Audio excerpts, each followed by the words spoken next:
asalaamaaleykum mbokki Sénégal asalaamaaleykum mbokki internet yi maa ngi nuyu ku ci nekk sa tur ak sa sant di leen dalal jàmm sur ma chaîne YouTube Wes Show TV comme ni ñu koy fa defee chaque fois tey nag day nooyi parce que li ma bëgg a wax dama bëgg sénégalais yi bàyyi si xel attentivement pour ñu mën a comprendre manipulation bi nga xam ni dernière décennie bi gars yi bëri utiliser nañ ko. maanaam dernière 5 ans yi sax je peux même dire dañ nekk benn dëkk boo xam ni artiste amu fa su ma nee artiste amu fa maanaam la majeure partie ne sont pas des artistes su ma nee aussi tamit la majeure partie mooy maanaam su ma doon seppi man personnellement ñi nga xam ni man je peux les considérer comme artiste matuñu 5 si new G bi laa quoi new génération bi je parle pas de Youssou Ndour wala Baaba Maal wala Kumba Gawlo non je parle si ñi nga xam ne ñoom la ñuy tudd ñoom la ñuy mbamb ñoom la ñuy suivre muy rappeur muy mbalaxmaan muy képp kuy def musique su ma si doon tànn 5 dama leen di jox samay 5 mooy di kan mu di benn H The Best benn artiste la boo xam ni nit ñi buñ koy suivre ñu ko pour des trash suivre ñu ko si jëf ju bon macha allah suivre ñu ko si lenn loo xam ni dugg na si vie privée buñ ko suivre mooy maanaam talaam la ñu jox. musicalité am créativité am loolu moo tax nit ñi di suivre H The Best ma joxaleen beneen artiste mu di kan mu di benn Jeeba jusqu'à présent am na benn staff bu dëgër Jeeba doo ko dégg si ay tooxi doona doo ko dégg si ay polémique fan nga koy déggee bu génnee musique wala bu génnee clip si li nit ñi di suivre Jeeba wala mu dem def concert ma jox leen beneen artiste muy Jeyla j'ai pas dit Jeyna Jeyla benn artiste boo xam ne maa ngi koy suivre j'ai vu que ni nekk na benn artiste boo xam ni amul li nga xam ni moom moo di coow bu ko wër te pourtant elle est talentueuse musicalement parlant dañ koy suivre lépp mu am yeneen ñaari artistes yoo xam ni sous côté te pourtant ñeneen ñi mënuñu leen a te tamit dégguñu leen si coow muy benn Adam Sène wala benn ki nga xam ni moom moo di Pape Birahim nga xam ni man je peux dire qu'il fait partie des meilleurs chanteurs sénégalais Pape Birahim mais ñi si des yëpp njàngat bi ma wax ni xool leen ko bu baax kan ngeen fi gis koo xam ni pour mu siiw pour nit ñi bàyyi ko xel musicalité rek lañ jox wala musique rek lañ jox wala créativité faaw nga déggu si façon coow bu nekk ñii franc-maçon ñii LGBT ñii le motif ñii lépp maanaam dina am benn affaire boo xam ni moom moo tax nit ñi découvrir kooku mooy maanaam du seulement musique bi nga xam ni moom lay proposer wala bu fekkee acteur la talent d'acting bi nga xam ni moom lay proposer te majeure partie artistes yi nga xam ni ñu ngi biir Sénégal surtout comédiens yi je vais vous demander une chose ñi nga xam ni génn nañ Sénégal pour dem def des collaborations internationaux comme ni ngeen koy woowee kan moo si réussir parce que peut-être mën ngeen nax sénégalais yi mën ngeen manipuler sénégalais yi mais mënoo leen manipuler ñi si biti et c'est ça le problème léegi nag pour jox leen mën naa leen jox téeméeri exemple mais pour jox leen benn exemple bu gën a jege rek fii que ni tey damay wax si ñoom dama leen jox l'exemple de Dieyna Baldé Dieyna Baldé nit ñi suivre ñu ko la majeure partie à part ay xaritam xëy na ak famille am ak ñi ko xam suivre ñu ko parce que dafa aay si musique suivre ñu ko parce que dafa indi créativité bu bees suivre ñu ko par son talent non nit ñi li tax ñu suivre ko mooy polémique bi nga xam ni moom la nekk di utiliser pour mën a promouvoir li nga xam ni moom moo di musique am dafa am ñaari genre nit ñi nga xam ni coow daf leen di wër maanaam nit ko xam ni nitu coow la su ma nee nitu coow mooy koo xam ni wax na waxul nit ñi dañ koy jàppe ni moom moo def mooy maanaam dinañ fexe tout di wax si moom wala des fois sax bokkul sax ñu fexe nuñ ko ci boole kookoy nitu coow des fois mu def des fois du def mu am nit boo xam ne nag moom mooy ko xam ne moom mooy wóori coow mooy exemple benn Dieyna Baldé benn Rangu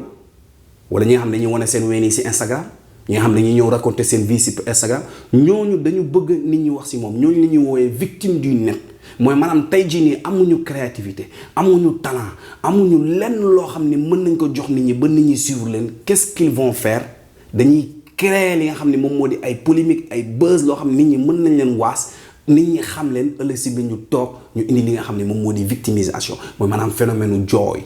pour sénégalais am yërmande si ñoom te la majeure partie des artistes wala la majeure partie des chanteurs musiciens acteurs wala ñi nga xam ne ñoom la ñuy woowee influenceur wala Sénégal ñi ñuy topp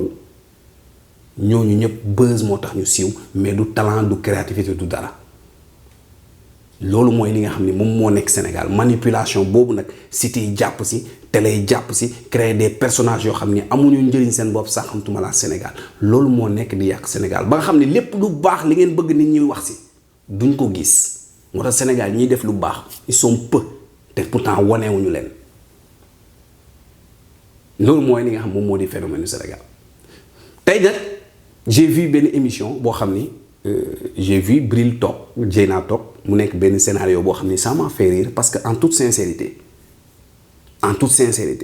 ak loo leen bëgg a manipuler nit ñi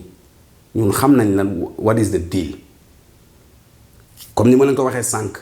boo leen ci bàyyi xel Dieyna si biir interview bi yéen a ngi koy dégg ni dafa bëgg a génnee beneen clip boo xam ne def na ko ak Black Retina clip boobu moo tax gars yi toog pour promouvoir clip boobu noonu ne dañuy raxas seen image ba pare nag li gën a bon Sénégal mooy dañuy jël li nga xam ni moom moo di seen yu bon ñu fësal ko après ñu bëgg a victimiser wu jël li nga xam ni moom moo di seen toor yi ñuy def jël seen yu bon ñu def bëgg ko coller ak li nga xam ni moom moo di sénégalais yi maanaam ñoom sénégalais yi ñoo tax ñuy def lu bon sénégalais yi ñoo tax ñuy def seen jëf jooju sénégalais yi ñoo tax ñu indi seen créer problème foofu sénégalais yi ñoo tax ñuy jël seen vie privée di ko dugal si net bi en fait sénégalais yi la quoi sénégalais yi ñoo soxla mais ñoom ay saint lañu wala ay saint lañu ay innocent lañu ñoom ñooy jéggale quoi ñun fii ñun yéen waroo leen ñu jéggal ñun ñoo leen war a jéggal parce que yéen a ñu tooñ en fait te boo tooñee da ngay nangu ni yaa tooñ te boo nangoo ni yaa tooñ da ngay def tuuba dootul amati seen interview bi nag seetaan nañ ko mu nekk loo xam ne c'est décevant en toute sincérité man moom du ma leen wax loo xam ne loolu ngeen bëgg a dégg dama leen di jàppale de frère la comme yéen sénégalais dama leen di jàppale Dieyna waxoon naa ko pour mu mën a sauver wu du ay site ngay dem toog di wax chaque fois boo génnee nga wax lu gën a pire li nga waxoon musique moo tax ñi ñuy suivre la tu travailles tey jii nii pour nga am reconnaissance sénégalais yi pour nga am respect sénégalais yi c'est à travers la musique parce que musique nga ñëw nga ne moom mooy sa liggéey moom ngay proposer nit ñi muy yow muy Bril sax boo xoolee dernière sortie bi ma def waxuma si moom lu bëri parce que il a été un peu benn nit boo xam ni maanaam amoon na vie privée quoi maanaam Bril daanoo ko woon gis si bagage yu bëri mais léegi gis naa ne moom tamit day jël temps toog ne day waxtaan émission jéem a leeral sénégalais yi émission bi commencé na fin amul lenn loo leen fi leeral en fait amul lenn loo xam ni mën na dugg suñ nopp loo xam ni mën nañ ne lii la li ngeen def kay mooy jéem a embellir seen bopp pour rafetal seen bopp pour seen promotion li nga xam ni moom mooy waaj a génn mu am benn parole boo xam ni daf ma metti muy Dieyna nee na moom yaayam dafa fragile tey jii nii bu sa yaay fragile yow mi di doomam yow mi nga xam ne yow yaay def yow yaa war a njëkk xam ni sa yaay dafa fragile kon tey jii nii lépp looy def war nga ci xool sa yaay balaa nga koy def kon tey jii nii ñun xamuñu sa yaay ndax fragile na wala fragile yow yaa xam sa yaay ndax fragile na wala fragile ba nga xamee ne sa yaay fragile na wala fragile fa nga war a toogee comporté wu bien liggéey li ngay liggéey dem produire say son génnee ko def ni ñëpp sans pour autant wuti ay buzz pour mën a jaay sa li nga xam moom moo di projet 9 millions yi ngeen di wax 9 millions yi noonu du ay nit ñoo leen di suivre du ñu ay fans ay nit ñoo xam dañoo bëgg a xam lan moo xew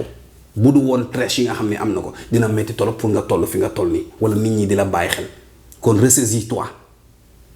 nee nga mère de famille nga je peux dire mère d'un enfant waaw mais mën nañ ko jàppee mère de famille kon comporte-toi comme une mère de famille Bril nee nga responsable nga commencé nekk nit ku responsable quoi yenn détails yi sew yi nii xam nga mooy loolu te man je suis pas d'avis par force nit ñi naan leen Bril takkal booy bi quoi boo bëggee takk booy bi nga takk ko boo ko bëggul takk bu ko takk noonu on s'en fout li ñu intéressé mooy seen vie privée bu la ñu ko jox boo leen ñu mënee jox musique nga jox ñu musique boo leen ñu mënul jox musique vous vous effacez quoi en fait on s'en fout yow bëgg nga ko wala bëggoo ko li ñu bëggul mooy seeni bagage di ñu sonal di ñu tàngal en fait nit ku la bëgg loolu la lay wax quoi nit ñu leen bëgg loolu lañ la war a wax pas ay xol bu rafet fii ñëpp a yor xol bu rafet fii ñëpp a baax waaw fii ñun ñëpp a baax ñëpp a yor xol bu rafet ñëpp a tabe ñëpp a mën a jàppalante mais xam nga lan mooy problème bi vous êtes des artistes vous vous comportez comme des artistes parce que vous êtes hors commun tey jii nii yow bokkook benn maire boo xam ne day jaay caaf parce que maire biy jaay caaf client yi ñoo ko xam yow sénégalais yi ñu bëri dañ la xam kon war ngeen ruus di utiliser yenn affaires yi pour nit ñi xam leen ñu def beneen transition si beneen booy bi Doudou toog na 2STV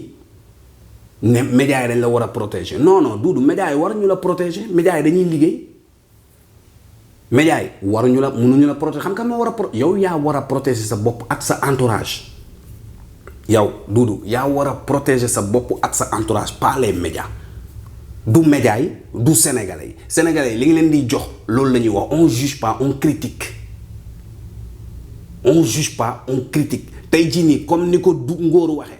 je vois que ni xaw ma ndax stratégie la wala il a été mature en tout cas nañ jàpp ni loolu la li mu wax interview du début à la fin tu sens que ni xale bu góor bii nii muy am benn maturité boo xam ni xam na lan mooy erreur am en fait li ñuy suñu problème mooy vous n'acceptez pas que vous avez fait des erreurs yéen mënoo leen nangu ni yéen a tooñ yéen a def erreur quoi léegi après da ngeen di jël noonu yëpp ngeen xëpp ko nit ñi ni nit ñi ñoo ñu soxor or que yéen a def en fait yéen a nekk di def que affaire bi public woon na publicul privé wul ngeen éviter tey jii nii boo nekkee artiste da ngay éviter di def yenn affaire yoo xam ne ëllëg si biir mën na public te mu yàqal la sa carrière du ne ngeen da ngeen am carrière mais wan leen ñu seen talent en fait wan leen ñu seen talent arrêtez de nous manipuler avec vos histoires que intéressé wuñu tey jii nii boo leen bañee sénégalais wax si yéen vous vous comportez comme des artistes fii nit ñu bëri ñu ngi fii nekk fay ay artistes kenn xamul seen vie privée ana Adiouza kan ngeen mës a dégg Adiouza si yenn problème du ay yére yu sexy du ay wane yaram du ay lenn parce que elle sait se comporter comme un artiste mais yéen da ngeen di ñëw def lu leen neex après ngeen bëgg nit ñi ñëw nangul leen lu bon loolu ngeen def munul ne c'est impossible tey jii nii ku ci nekk si yéen a war a protéger seen bopp ak seen staff ñi ngeen di liggéeyal ñoo leen di protéger te am na benn time boo xam ne boo fa tollee bu fekkee yow tu es mature tu commences à utiliser ta tête da ngay xam ne lii war na ma wala waruma muy yow muy Bril muy Dieyna mais yéen doo leen nangu da ngeen di fauté nit ñi wax si yéen ngeen bëgg a jël nit ñi di leen diaboliser c'est pas normal il faut ngeen arrêter éviter la télé liggéey leen bu ñu leen fa gisee nañ leen gis si li ngeen di liggéey pas chaque fois dem si site yi ku nekk ñu invité la pour am benn ay pour lan pour ñan liggéey leen sant vous êtes des artistes ku fi def liggéey ak li nga xam ne moom moo di sa liggéey nga présenter ñu des créativités ñu suivre la ku ko deful duñ la suivre en fait bu leen ñu sonal wasalaam.